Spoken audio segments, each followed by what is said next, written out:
Hey, Shopcat, what tool you got to show off today? Okay, just a second, I'll be right back. Hey, what's this hole for?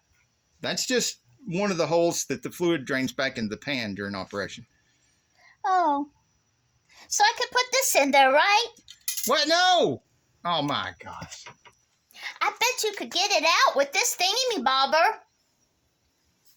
You know, yeah, actually, I can. Let's see, turn this thing on. Let's see.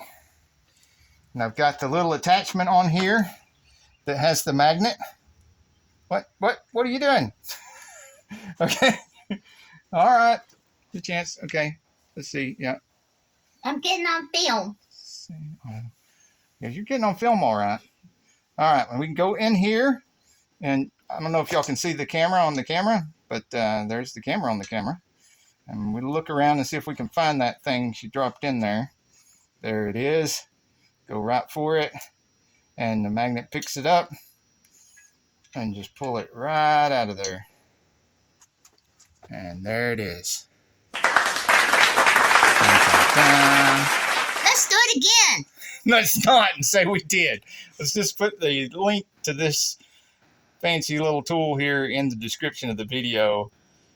And stop dropping things in the transmissions I'm working on. Insanely cool cars, tool reviews, and auto repair videos.